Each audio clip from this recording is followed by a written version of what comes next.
Yes, it's a definite no-brainer. We need to see the contract, not in someone's summary. And that's disturbing, Lauren, because we keep hearing these UFT retirees and active members saying, well, you've never seen a contract. You don't have to see the contract. You've never been in this situation. You've never had a plan replace the current plan that was like the default plan that most people go into, or even the plan. So HIP is the benchmark. Every plan that the city offers can be paid to by the city up to this point, right? Let me get rid of that comment. So up to this point, if you choose GHI right now, I think today that plan's a little bit lower than the HIP plan, but a couple years ago that plan was higher. The stabilization fund paid for that difference. If that stabilization fund didn't exist, like it doesn't today, you would be paying that difference. This new plan, the MLC leaders agreed to save $1 billion to the city in this plan. That is 10%. They widened a network. They're saying they increase services. They're saying the plan will not increase in cost for 5 years. Where's the savings coming from to fund this? Just explain it. That's all we're asking.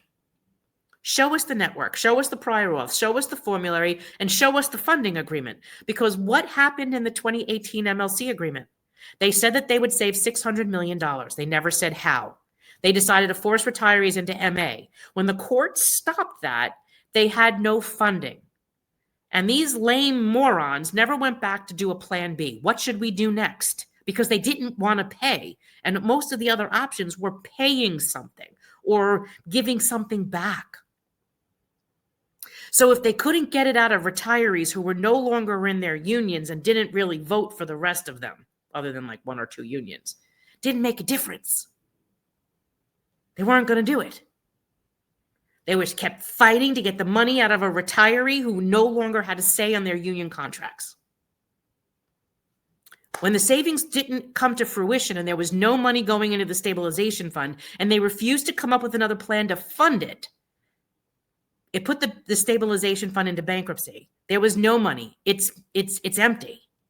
So the difference between GHI and HIP was going unfunded. PICA was unfunded. The widows and children, unfunded. This is what the MLC deal did. It literally imploded healthcare the way we knew it. There is no deal that we could see in this plan that announces in writing how the funding is going to be done. And if it's not met, what would happen? What would they do to try to make it up? This is an agreement between the city and the insurance company, not between the city and the unions. We have not seen anything yet that said this plan will be premium free for 5 years. We've not seen anything yet that says the copays won't go up. And if they do, how often and to how much? You're not seeing that. You need to see this information. Stop taking people at their word, because this is what they did during this whole MA debacle.